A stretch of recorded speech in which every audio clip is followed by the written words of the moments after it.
See the. We are there we go. live. Now we're live. All right, it's on. Hey, nobody told me this was live streamed. Oh no, All it's right. making me log in. We're getting ready for our live stream. We're technically live, but we've got some technical things to get done before we actually start taking questions, but we're working on it as fast as we can. Well,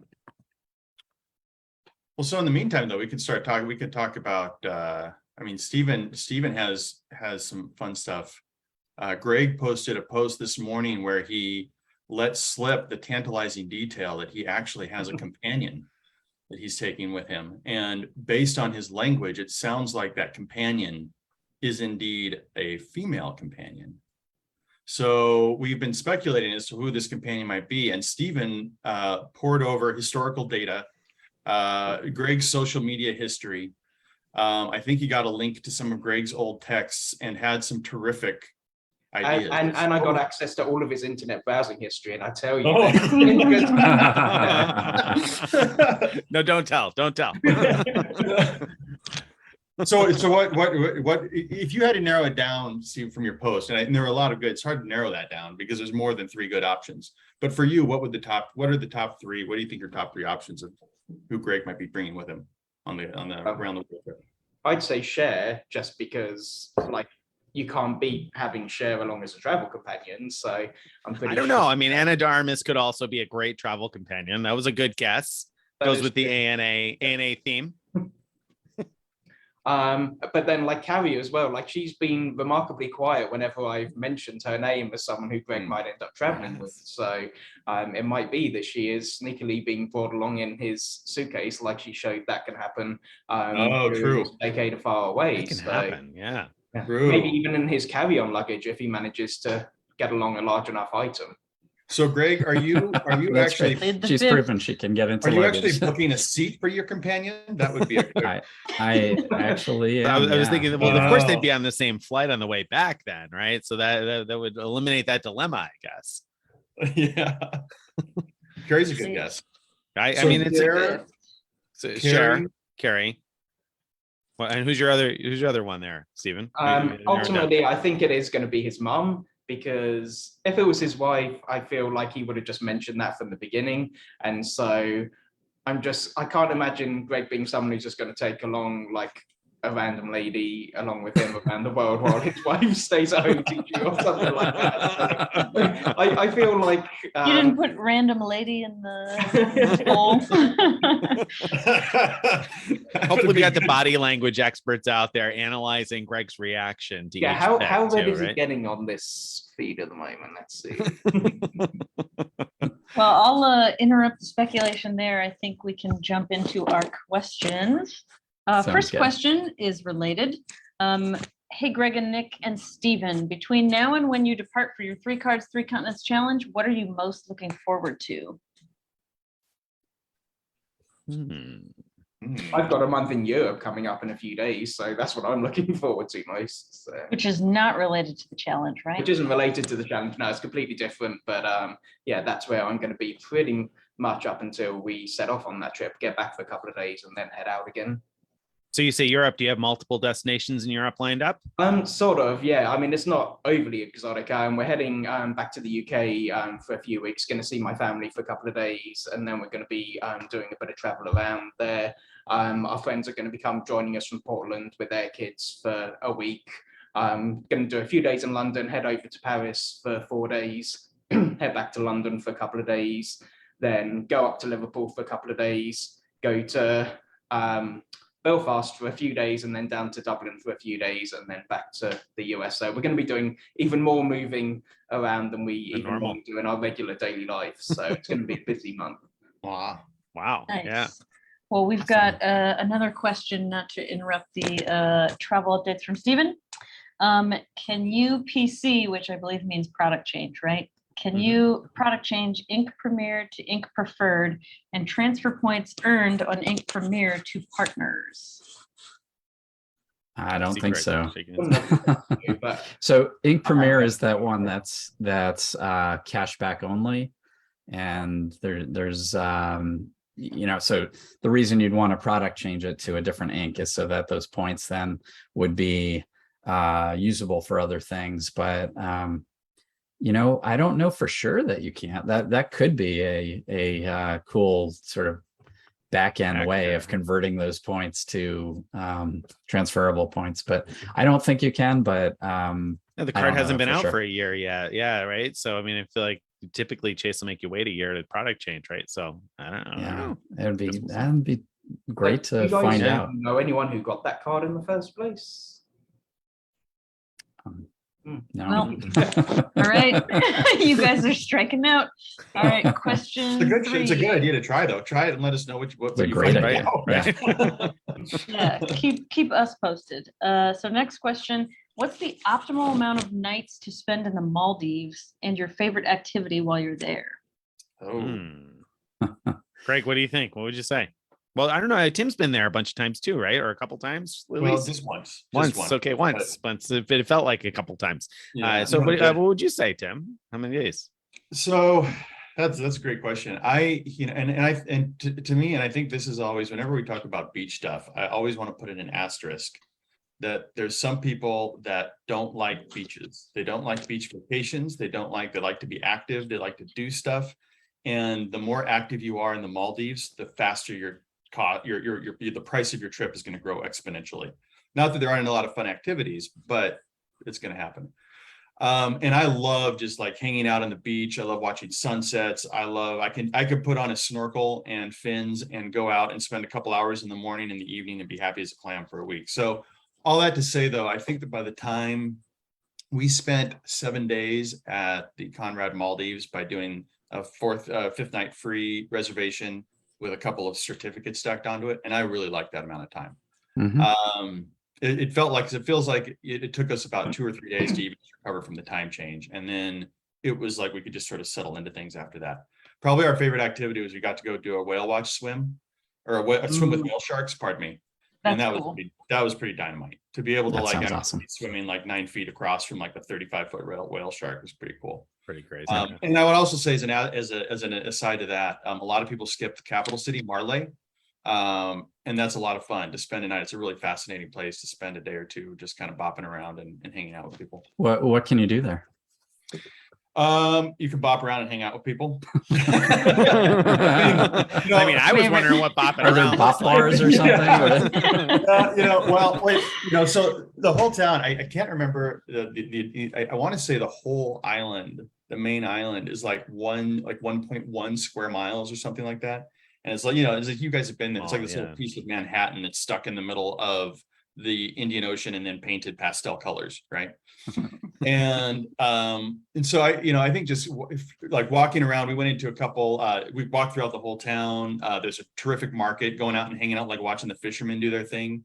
They have these series of water taxis that go between Marley and a bunch of the off islands that we did a couple of those because they're like, a quarter, and explored a couple of different off islands. And then even just, we were there on a Sunday, so everybody was off, or Saturday, and everybody was off. So just going and hanging out with people on the boardwalk and going into some of the cafes and stuff. It was a lot of fun to just it's a very atmospheric place I think. Very cool. Cool. There you go. I like the sound of that kind of bop. All right, question 4. Does Turo and Getaround car rentals count as travel for Chase? Then there's a follow-up question, but we'll look at that one first. I think Steven's done a Turo rental, right? I haven't paid for it with a Chase card, but we did pay for it with an Amex card because we had an Amex offer. So let me look up for that just to see if it coded as travel with Amex, and then that might give an indication as to what it might do with Chase. While you look at that, in terms of the second part of the question. I did a Turo rental with Chase in June. That's actually currently under dispute. There's a charge dispute, but it did get travel points before then on the Sapphire Reserve. So I think it does. Yes. oh, Okay, all right. there you go. Okay, great. Good to know. Then the part 2, where can you buy vanilla gift cards? I assume that's what VGC is. That will count as travel for Chase. That's possibly AAA, because I know that they sell them like once or twice a year. Wow. They offer them with no purchase fee. Yeah. I'm assuming AAA would code as travel. Otherwise, if you use Flues and you have access to the Power Portal, sometimes La Palera Hotel, if that's how you even pronounce it, codes as travel, and so that would be a way to be able to buy $200 Visa gift cards that code as travel. Other than that, though, I can't think of anything else that would work in that way for Visa gift cards. No. Good idea, though. I guess they don't sell them at those little newsstand places in airports. Would that count? Probably not. Next question. When calling a credit card company for a retention offer, what do you typically say? And do you think it even matters what you say? I don't think it probably matters. I usually, I'm honest, I'll say I'm considering canceling it unless there's like an offer that makes it worth keeping.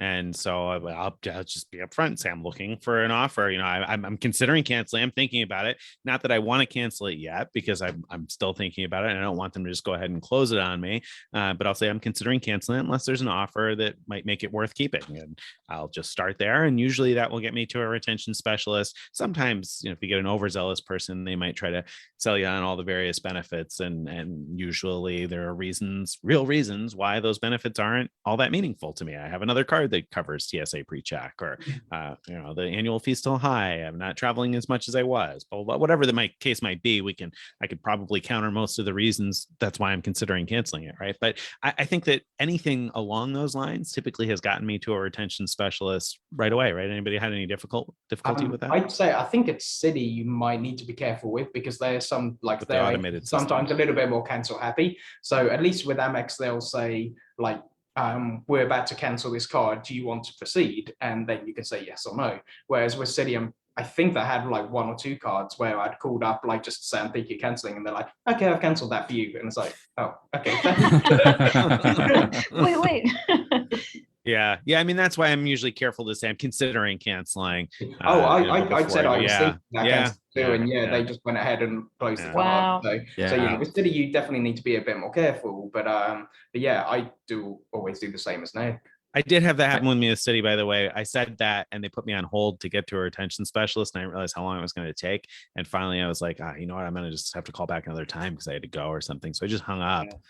And of course, they went ahead and canceled. Wow. I was like, whoops. Yeah, that's kind of nuts. And I can't remember if it was Citi or Amex or someone, but one of the banks, you know, in order to get to the retention specialist, it wasn't enough for me to just say I'm considering canceling. They sort of hinted that I had to say, yeah, I want to cancel before they would transfer me to the right person. But it still worked out for me.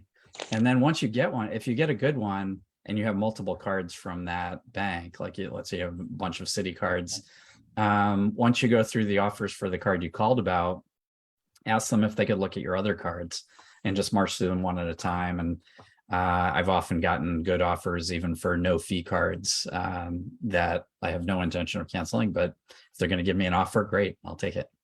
And one of the nice things about Amex is that you can do all this online using their chat features. So that's what I always do whenever we've got cards coming up with an annual fee or something like that. I'll just do the online chat rather than calling. Mm-hmm. Right. To add on really quickly to that one, just one thing at the end as well. Make sure that if they give you an offer, ask if that's the only offer on the card. And you don't need to be worried about it, but just, hey, oh, that's great. Is there anything else that, you know, because oftentimes, especially with Amex, I notice you'll have, you know, up to 3 or 4 different retention offers that could be there. There will be sometimes various permutations, but some can definitely be better than others. Right. Next up, this person currently has the Chase trifecta.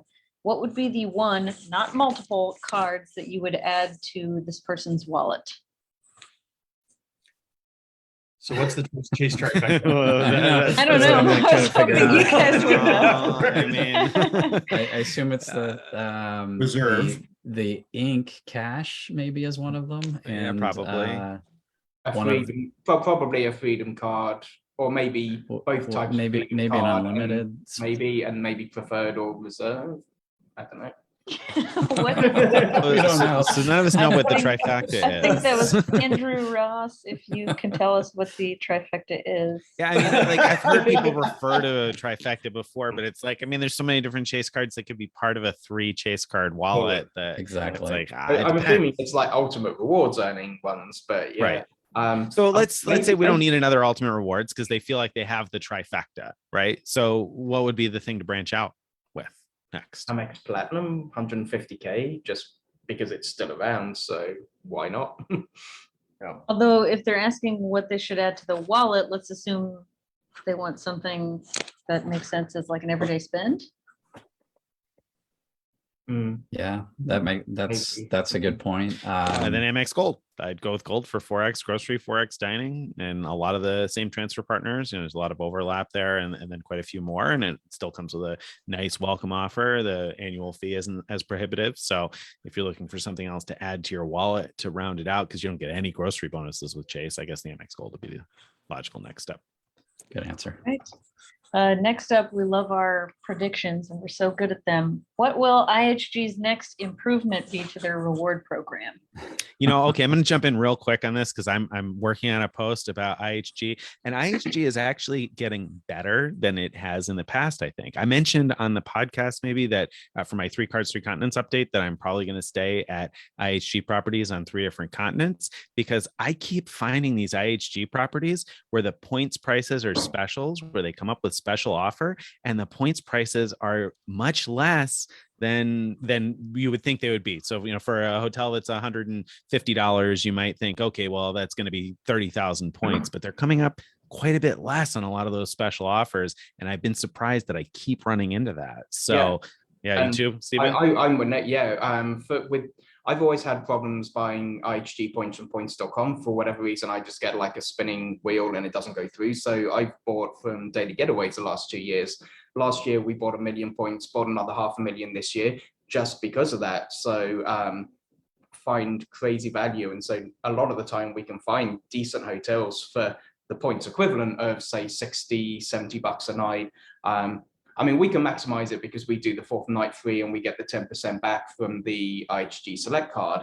And so that certainly helps with the value. But yeah, I found it really hard to not get good value with IHG. And I'd say in terms of, I mean, other than Hyatt, then I'd say IHG is consistently the best when it comes to redemptions.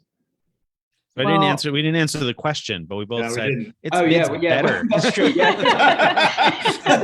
what's the improvement? I don't know. Hopefully, what's the next improvement? Reward pricing. Yeah, more reward pricing like that, I guess. I don't know. Does anybody else have a guess? Well, if not, we do have an update from Andrew on the trifecta. Hopefully you guys will know what this means. CSP. Okay, Sapphire preferred. CFU. Freedom Unlimited. Freedom Unlimited. And then CFF.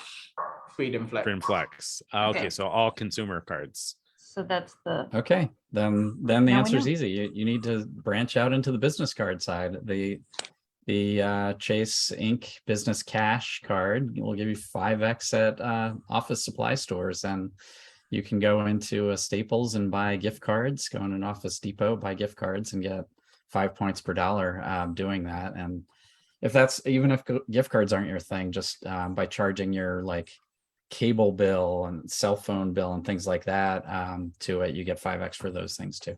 Or bring those to the grocery store and get 5x at the grocery store and forget about the Amex Gold thing that I was talking about before. That's do well with that. Yeah. All right. Next up, this person has an IHG card with Chase and Platinum status. We have reservations for Aruba in February. When is the appropriate time to request a room upgrade? So I've had some, I'll just quick jump in on the IHG thing. So first of all, I don't know that you should necessarily expect, and there's a huge amount of variance in terms of IHG properties choosing to honor or not to honor either platinum or diamond status. That said, I have in the past, I think all of us have in the past been upgraded as platinums in various hotels.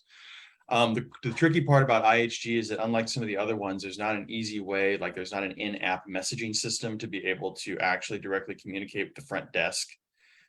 You have to either email, or you could certainly try emailing the front desk, or emailing just whatever the info, the front desk email address is for that hotel a couple days in advance, and say something. It would probably be nice saying, hey, we're coming for our anniversary or some special occasion. Is there something, like, give them a reason to actually pay attention. But at the same point, I would say after that, it's pretty much going to be day of. And what you'd want to do is either call the hotel directly beforehand on the day of, or do it at the front desk and say, hey, we're here for our anniversary. Is there anything that we can do for a room upgrade? And I would also say as well, look on the site and know what rooms are available, because it's going to help a lot if you can actually ask for a specific room. Hey, I'm a Platinum, we're here for our anniversary, and I see that there's a 2-bedroom suite with a waterfront view and a butler. And I mean, I wouldn't get quite that ambitious, but I think that if you actually can say, I saw this room is available and I'm asking for this room, that will probably help you a little bit more, as opposed to just saying, hey, is there an upgrade? And they'll say, sure, we have one that's 2 floors above the parking lot that you were looking at otherwise. So Yeah.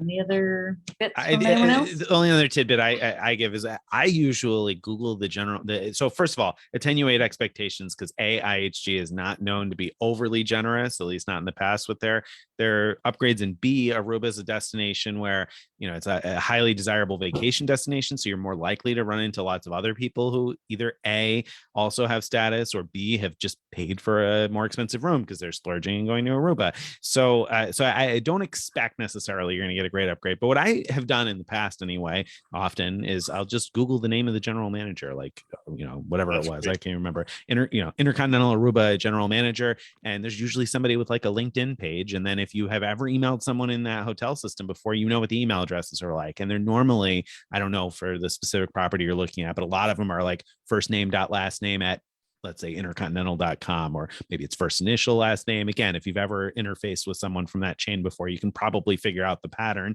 And then I'll just send an email directly to that person. And my ruse there, my game there, is not that I expect the general manager to like treat me extra fancy. I just expect the general manager to forward that email to somebody else and say, here, take care of this. And when somebody gets an email from their boss and says, here, take care of this, they're going to take care of it, right? Because they assume I might mention, write another email to the boss. So that's a strategy I've taken, and lots of times that's been fairly successful, it seems. Nick, have you ever, and you're one of the few people, I mean, I know people that do the Vegas handshake fairly often, but I know you've been successful with it on occasion. In Las Vegas, yes. Yeah. But have you ever actually tried it anywhere else worldwide? Or has anybody actually tried to do and if for the Vegas handshake is where you hold up a 20, 50, whatever you're going to do, and you shake hands with the front desk person and they give you a room upgrade. And Nick has successfully executed this. So I have, only in Las Vegas. That's the $20 sandwich trick. If you Google it, you'll find lots and lots of reports of that. And nowadays, inflation, it's probably gone up to 50 or 100 most places if you want a good I've tried it, but upgrade. The quarter always drops out of my hand, and so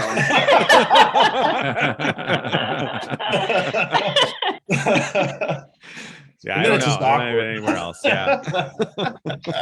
All right, I'm going to shuffle things along. Next question. This person is planning to travel to Kaui next March. What is the best way to rent a car for 4 people? What tricks do we have? I'd say book something, stick it in auto slash is probably the easiest thing to do. I have seen a lot of people mention about how great the rates they've gotten through Costco before. So if you have a Costco membership, give that a try too. And then I think that would work with auto slash too. But yeah, auto slash seems to be the way to go for anything car rental related. Well, and on that note, I mean, if you've got an Amex Platinum card or a Sapphire Reserve or whatever, you can get, like, for example, national executive status, or executive, right? And so then that gives you the ability to potentially pick a car from the executive selection. And I can't, off the top of my head, remember whether they even have an executive selection in Kauai. So you're going to probably have to Google that and find the flyer talk thread. They don't. I'm not 100% sure. They might not. I remember, so I ran into this on the Big Island once where they didn't have one, right? And I got to the counter and I said, said, listen, we're both executive members. We have both rented mid-sized cars. Is there any chance you have something bigger? And I specifically asked for a Jeep Wrangler, and they said, well, no, we can do this. And we were like, no, we just really wanted the Jeep Wrangler. Okay, we'll stick with what we got. And they said, okay, we'll give you the Jeep Wrangler.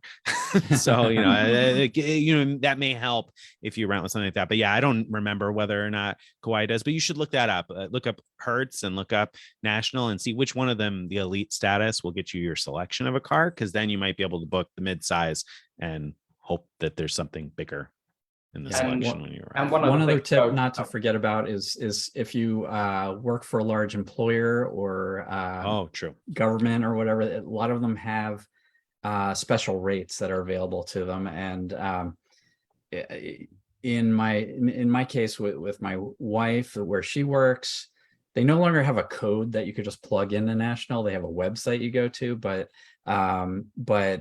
it still works to get like really, really good rates that often Auto/ can't come close to. And the other cool thing about it is often the rates for much bigger cars are nearly identical to the rates for the small cars. So that's a great tip. You can just pick a large SUV right from the get-go for just a little bit more. So that that's a good way to go if you have access to that.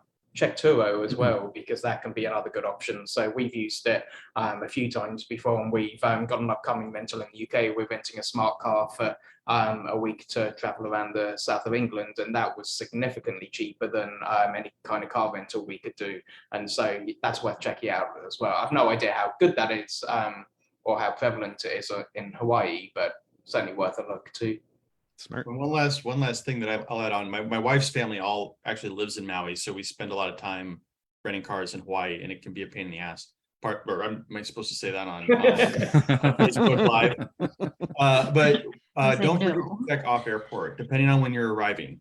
A lot of times the rates for off airport. So in Kauai, you'll want to search for, instead of just Lahui Airport or LIH, where you're going to be flying into, check Lahui town, and actually specifically, if you're arriving between the hours of 8 and 5, check both Kapa'a, which is the next town up, and then Lahui, which is the town you're going to be flying into, specifically for off airport rentals.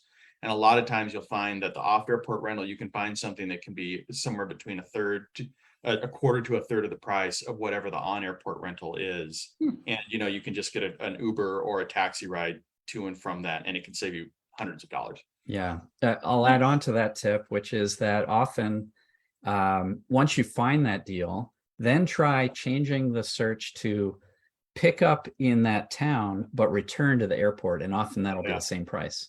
So that way you only have a one-way taxi or Uber payment. Nice. Some smart folks here. A lot of good tips there. Next question. Outside of subs, what are the best way to acquire Marriott, IHG, and Hilton points? Or are there better ways to pay for stays at these properties? I know the branded cards don't offer as much value on spend as other cards, and I'd be getting a poor return with transferable points.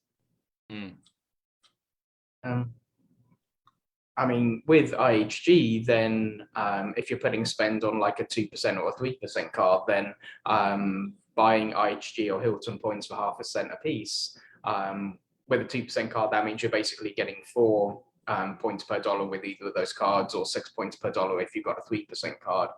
Those can be good ways. But like with Hilton, then there's the Hilton Surpass card, which earns 6 points per dollar at grocery stores. So it can be easy to back up some points that way, especially if you're then spending $15,000 a year, because then you get the free night certificate. Marriott is a little bit harder. I'd say if you have a way of easily generating spend at gas stations, so if you have, say, like a Speedway or somewhere else that sells Visa gift cards that code as gas, is to get the Marriott Amex Business card, because that way you actually, I'm just trying to remember, is it Marriott that has the business card now, or is it Chase? Yeah, no, it's Amex. Yeah, you're right. Okay, I thought it was, but yeah, I just had brain fart just said. Okay, so yeah, so that would be one way, just because that earns 4 Marriott points per dollar, and so that could potentially be worthwhile that way. It's not as good as the ADEX on the Wyndham card, but if you're specifically after Marriott points, that's probably the easiest way to manufacture spend towards getting those. Yeah, and the other thing to do is watch for like those promos on your Marriott cards for earning 5x or even more sometimes for certain types of purchases, and try to max those out. All right. Next up, more out there in Polynesia. Any tips on booking flights from Tahiti to Bora Bora? Would you use Ultimate Rewards points or just pay cash? And how early would you book the flights? Well, my one tip here is to look at, so it's Air Tahiti, or is it Tahiti Air? Whatever it is, the carrier that flies that, because you can't use any miles to book that route, right? You could use Chase points through the Chase portal, but it's not an airline that partners with other airlines, so you can't book it as an award ticket. But if you go directly to that airline's website, I want to say it's Air Tahiti, not Air Tahiti Nui, but Air Tahiti. You go directly to their website, and click around, there is a place to get these, like, I can't remember what they call them. They're like an island hopper ticket where you can visit like 3 or 4 different islands. And so if you have the time and interest in doing that, it was like only a little bit more. Like, I want to say my flight from Tahiti to Bora Bora was maybe $450, and for like $480 or $500, I could have bought a ticket that I could have flown to 5 different islands with. So I would have totally paid the extra $50 and explored a little bit if I had realized I could do that. So that's something worth looking at. Then you'd have to book that directly through the airline, so you'd be paying for that cash straight up. You could use Ultimate Rewards points. That's what I did. I used the Sapphire Reserve, used the points at 1.5 cents each, and figured 30,000 round trip, whatever. It was fine. It wasn't a big deal in terms of that was better than paying the cash rate to me. Though, like I said, I probably would have been willing to pay it if I had realized I could visit multiple islands for almost the same price. That's cool. All right. Any additional there? Stephen, I'm going to have you read question 12 because someone +1'd it. So I know it's important, but it doesn't make sense to me. So you're going to read this one. Okay, so the question says, what's up with Cathay Pacific business class from USA to Hong Kong, 50K Alaska miles, don't see award availability on British site. I don't know if that means British Airways. British Airways. But if it's using Alaska miles, it wouldn't be British Airways. It doesn't show up on the Doesn't Alaska. show up, yeah. You have to use usually the best way to find. And so I actually search for these a fair amount. So without knowing where you're starting from or going to, what I would say is, and I actually don't, and this is with, I have no idea what the state is of the Cathay route map right now to Hong Kong. I know they've canceled and changed a bunch of flights over the last 2 years. So without saying that, there could be some of that there as well. But British Airways is usually the best way to search for that. And I would search for the nonstop routes, because sometimes British Airways won't show. So like, let's say if you're searching from Phoenix to Hong Kong and you're going to go through either LA or SFO, if you search San Francisco, if you search through, if you put business class on there and that economy flight isn't on there, the economy linking flight isn't there, or isn't on the British Airways flight, or for whatever reason isn't on the British Airways site for a redemption, it's going to block out that whole thing and not show you that. So look at the gateways of San Francisco and LA and check those out in business specifically, and then you can kind of build it out backwards, because then you're looking at Alaska stuff or Alaska connecting availability. And British Airways is really, really bad about showing Alaska connectors to those gateways. So search the nonstop gateways first, and then know that you can probably add on that Alaska connector flight from wherever it is you're going to. That's the Alaska hub or the Alaska connector. Nice. All right. Cool. So the broader question about award availability, by the way, if you're not finding any, that's not really a surprise right now, right? I mean, like, award availability is really hard to find across the board right now, unfortunately. True story. Speaking of, hi all, need inspiration on round the world itineraries. Can you post or talk about any previous round the world itineraries you've taken? I've not taken. Wow. Has anyone taken? I haven't actually booked around the world. I mean, I've traveled a bunch of places, but I haven't actually booked them as around the world. We did for our honeymoon, but that was like almost 20 years ago now. But yeah, that was we got married in Hawaii because my wife's family's from there. And so we booked it, and that was back in the day. I still actually have these. It was where you actually had to do it all by phone with a travel agent. It took me about 6 months to book all of it together. and they actually issued you paper stock tickets. So we got mailed this set back. It was like an inch thick, which was like the best moment of my life. Like, oh my God, we're gonna take all these flights. This is incredible. And so we went Hawaii, Maui to Honolulu to Auckland to Cairn to Singapore to South Africa to Joburg to Paris to Dublin to Wow. St. John, Newfoundland to New York to Omaha, Nebraska. Wow. Fun. That's awesome. That's Yeah, impressive. that was a cool time. And what was fun about it, and this is a complete aside, but what was fun about it is I actually didn't tell my wife where we were going. She had no idea. Wow. She didn't find out. I bought all the Lonely Planet guides for the specific destinations, and then I would give her. I would figure out a way to sneak in a Lonely Planet guide somewhere Wow, on that the is to the epic. destination. That's Did she so it all know- Oh, that's awesome. culminated in Omaha, Nebraska, right? Like you're like, and now for the final adventure. I know. Going to the NCAA Well, baseball. So what was funny about that, and now we're completely off on a tangent, but regardless, what was funny is so our last stop was in New York, and my wife had never been to New York before. And so I had this whole thing where we were going to go to Broadway shows and like eat in the wine cellar of this restaurant and all this stuff. And when we arrived, I don't know if anybody remembers, but in 2003, there was this blackout in New York for a couple days. And where literally all the power in the city was out for 2 days effectively. And we arrived right when that started. So it was 2 days of no lights, No Broadway lights. Square, like the Wow. Stargate in Times Square, no Wow. public transit, no AC in August. And so I think by the time we got back to Nebraska, she was like, thank God there's air conditioning because this is brutal. Yeah, that is It was rough. pretty fun. Oh. But anyway, enough Did about she that. know Fun. it was going to be multiple destinations at least, or no? She did. She didn't know how long it was going to be, and all wow. she had to go on was a temperature range. Oh, that's so much Wow. fun. That That's is a great way epic. to do it. Yeah. That is pretty epic. You got to do a post on that eventually. And those were the days like we would go and check in for flights, and I would ask the person checking us in to not mention the name of the destination that we were going to, and they would actually do it. You know, Oh, these wow. like, what are you doing? You're kidnapping this person, right? But that was a lot of fun. That's awesome. All Yeah, right. My wife's next. birthday last year, we were having to get COVID tests, and I managed to convince them to not tell her like where we were going, despite like them having to like find where we were going in order to shove the tube up her nose. So yeah, That's nice, funny. they're accommodating like that. Oh, that's Surprise awesome. trips are the best. Cool. All right, I'm going to shuffle things along again. Next question, just getting started out with player 2. Would you start with a Sapphire card to get the 48-month timer going on, or work on the inks until there's an increased sub on one of these Sapphires? You start with Sapphire card. To get I mean, the I don't think we're likely to get a much higher bonus on the Sapphires.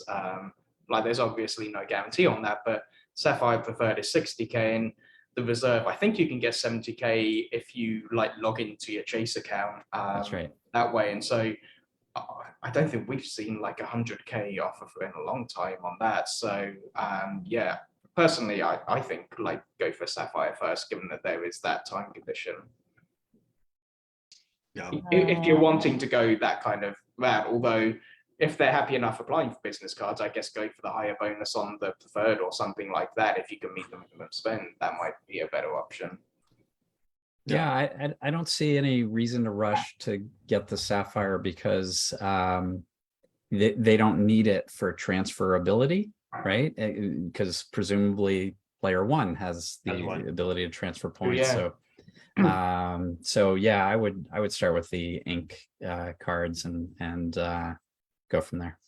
Yeah, I don't think the Sapphire cards are so compelling that I'd even be worried about the 48-month clock, right? I mean, like they aren't typically the best bonus. It's usually the ink cards. So if you're willing to do the ink cards, then you may never even want to do a Sapphire card if player 1 has something that you can use to transfer, right? Yeah, I mean, you know, convenience.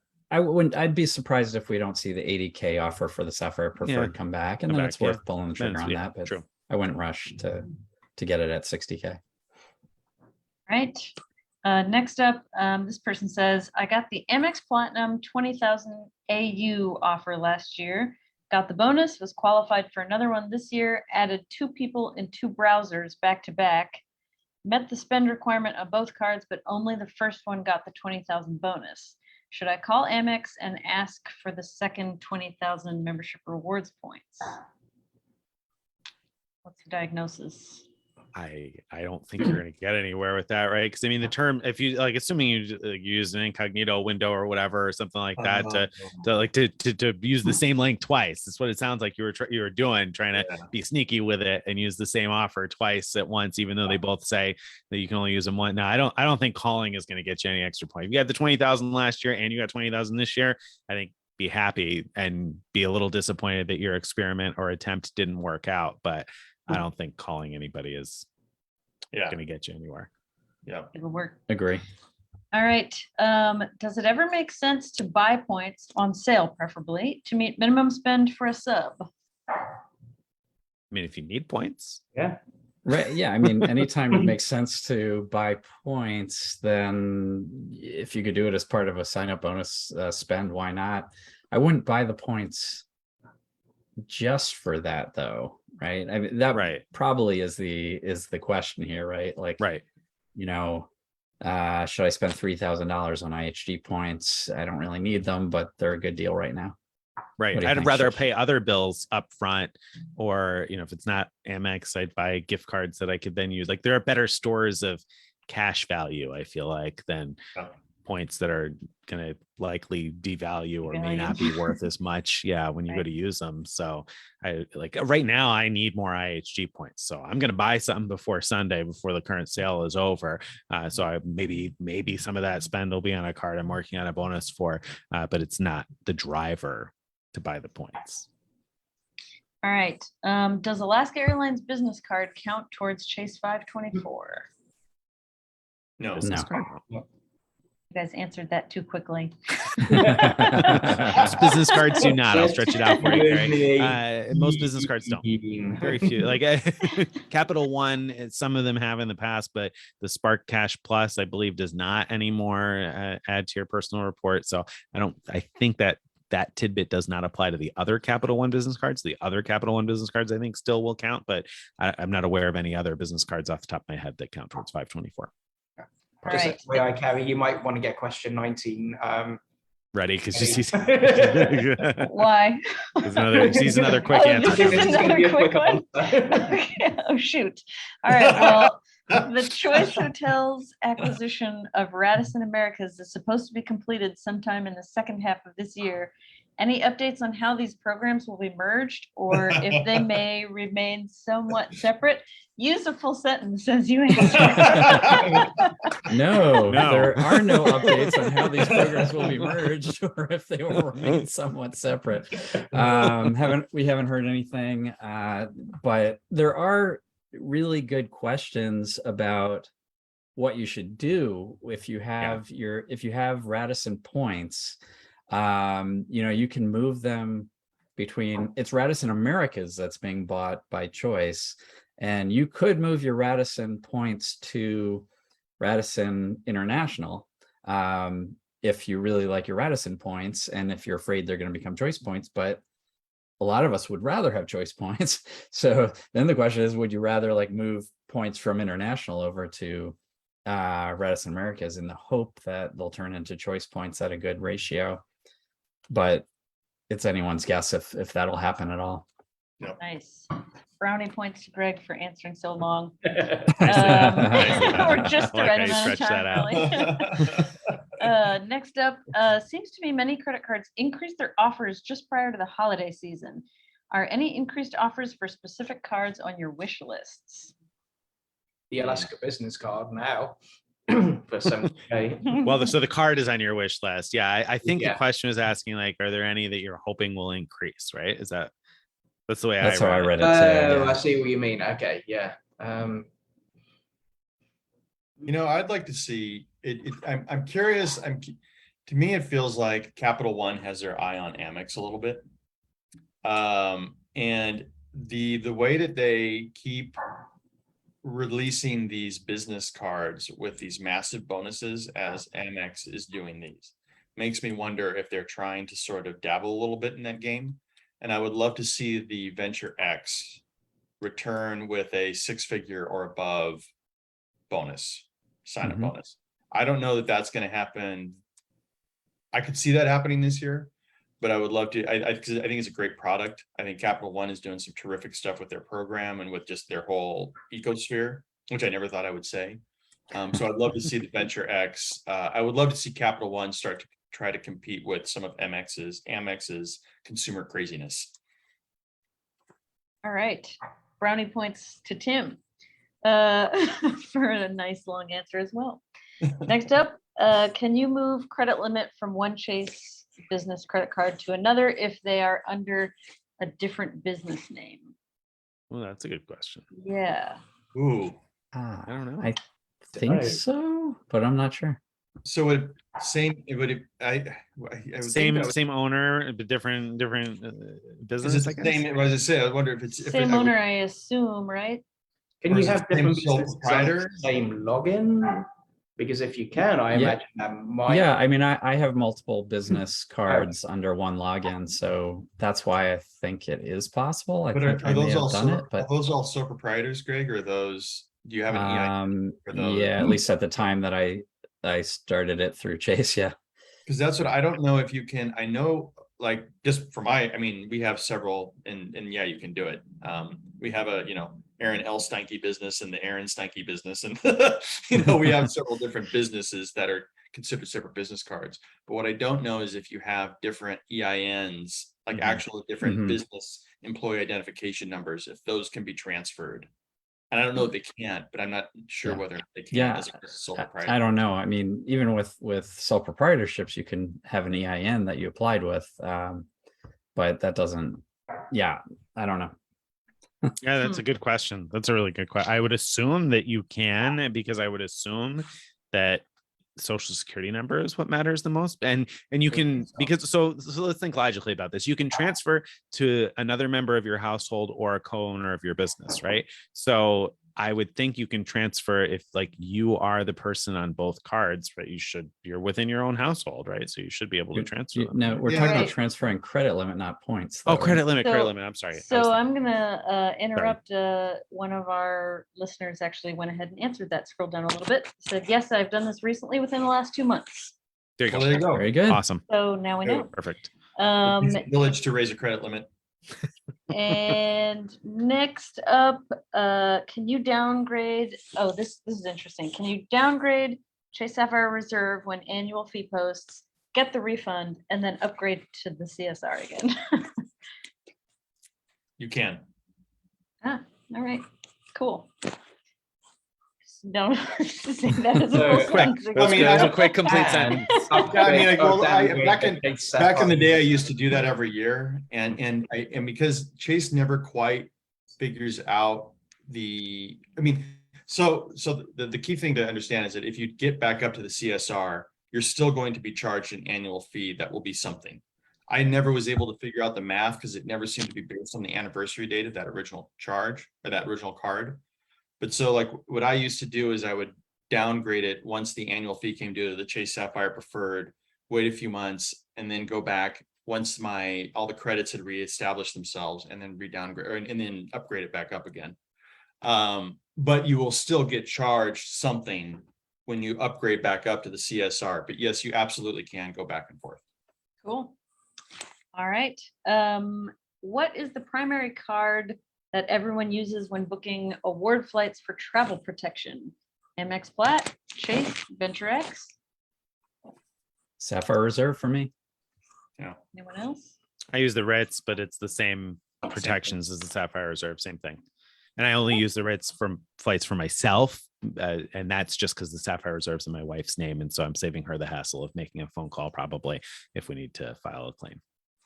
I will say when Alright. I'm booking awards where I'm not concerned about having travel protections on them, I'll often use a Amex Platinum card in order to earn the airline incidental fee credit if that airline is what I picked as my primary, because award fees often count even though they are not actual incidental fees by rule.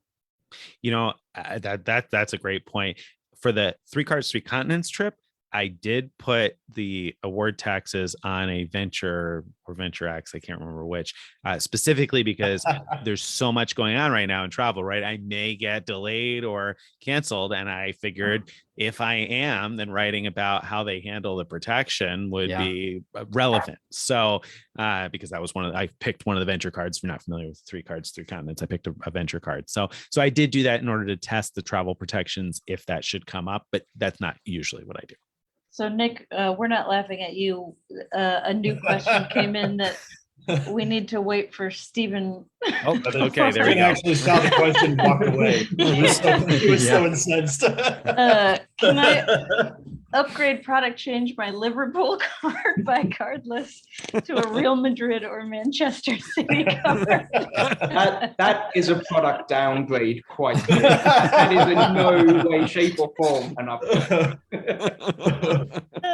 Somebody's been listening. All right. So the real next question: how would you maximize the Daily Getaways Choice Privileges points? I am new to using Choice Hotels and would like to know your point of view.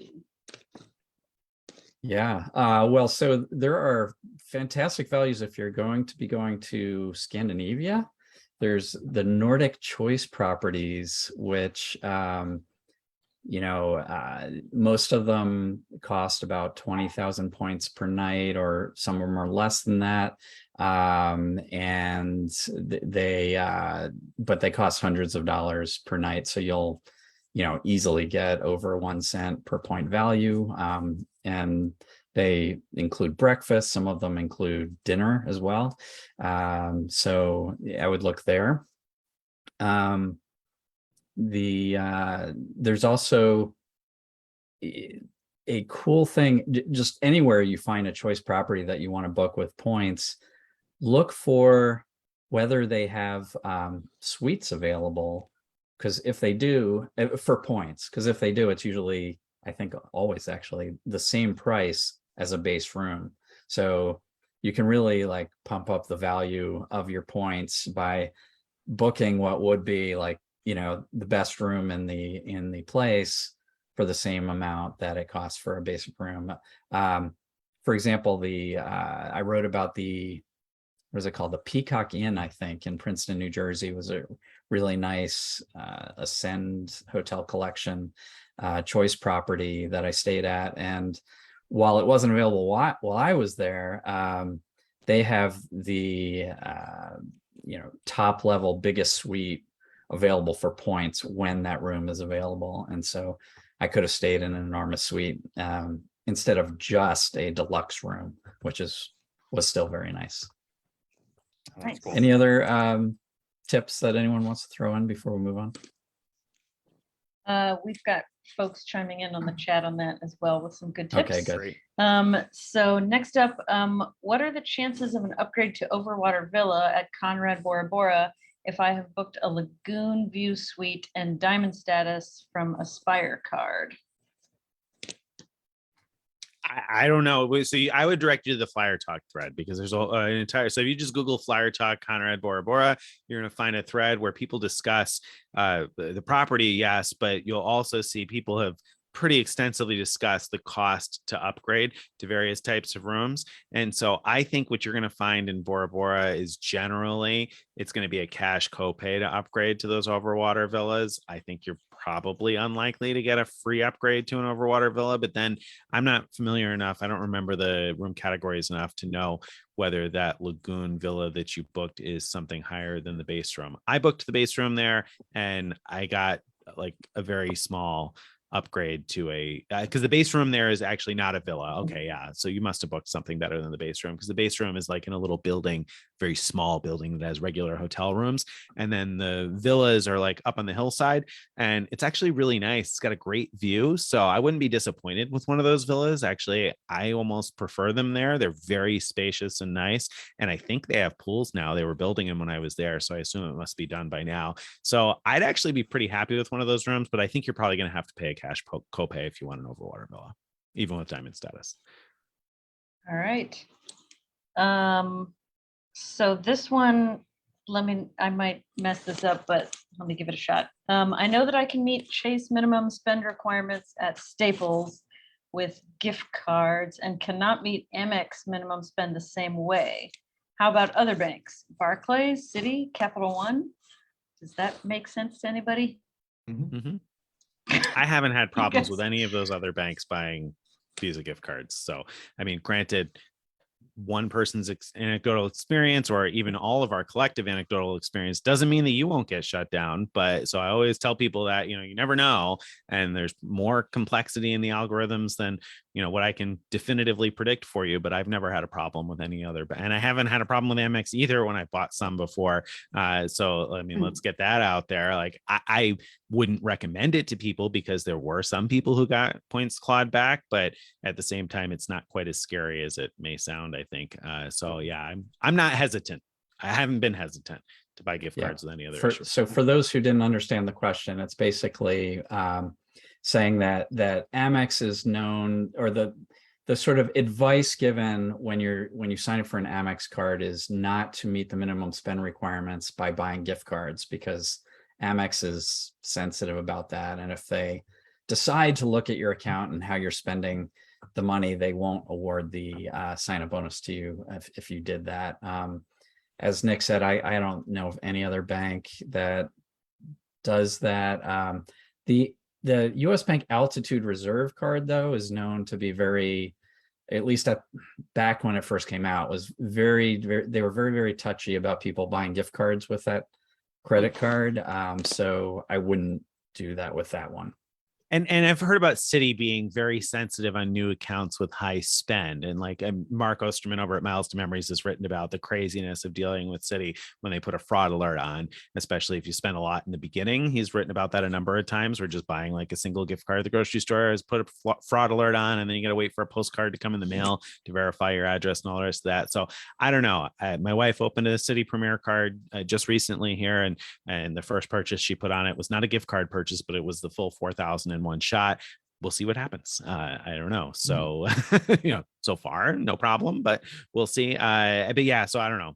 Like Greg said, maybe the altitude reserve. I don't know. Anything else you guys would be hesitant on? And I mean, we've like over the last year with all the no lifetime language offers from Amex, we've met quite a few minimum spends just solely buying gift cards from Slide, which is different to buying Visa gift cards from Staples. But even so, like we've gotten the points every single time and not had any clawed back. So it doesn't seem like Amex is necessarily as strict as they perhaps once were. All right. Let's see if we can fit in one or two more questions. Hello, everyone. Can you have Nexus and Global entry at the same time? My Nexus is still pending, and I just got an Amex Platinum. I think so. I don't know. So Nexus actually gives you global entry, as far as I know. Does it? I don't know. I think I'm so. not sure. Isn't Nexus like one step above in all the paperwork? Well, it's than one step Global above, entry? but I think it's sort of like how Nexus, I think, gives you global entry, and like global entry gives you pre-check. Yeah.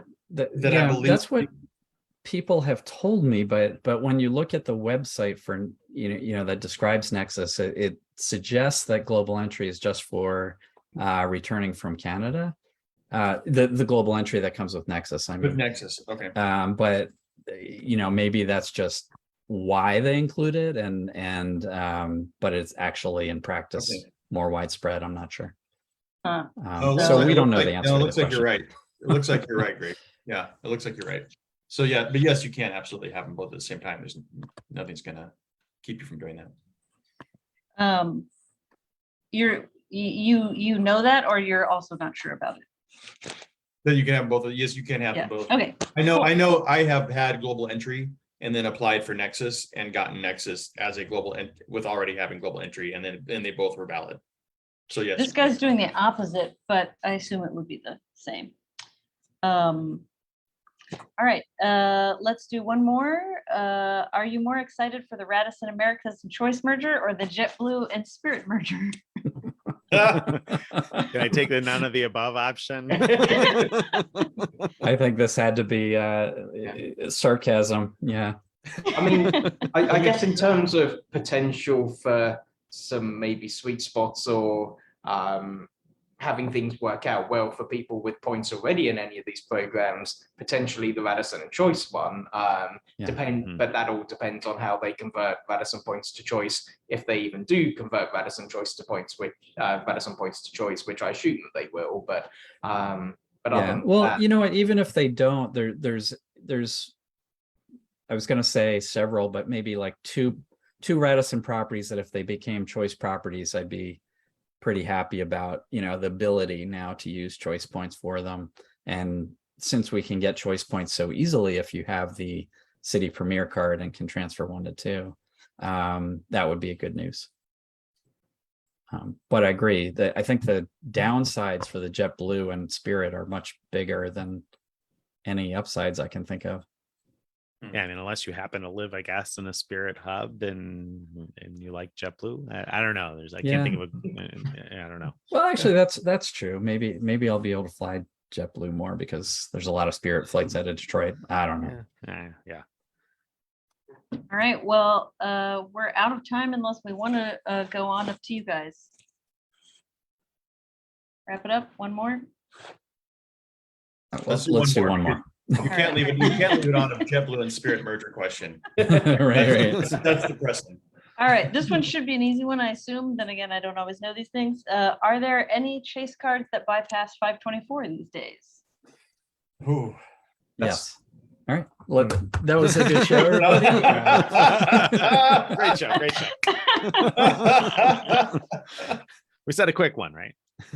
Yeah. I mean, some of the co-brands seem to, but I don't know. Do we know? Anecdotally, is there people any get one by. card that we can reliably say all the time? That's what I'm like. We know some do I don't know. co-brands. I don't but- I want to say, like, so from what at times I think Southwest I've heard the does. United might be, but I don't know which United necessarily. Like, if it's all United cards, but I think It's some the of one those that might they be approve okay. you for when you're over 524. I think the thing is, it's so hard to know, right? Because like some people will get approved and some people won't, and you'll never know why you didn't get approved. I mean, as we often say, you're going to get a letter that's going to give you a reason, but it's not necessarily the real reason. So it's hard to know whether you got denied because of 524. So yeah, anecdotally, some people have been able to get through on some of the co-branded cards. So if you want to take a swing at one of the co-branded cards, good luck to you.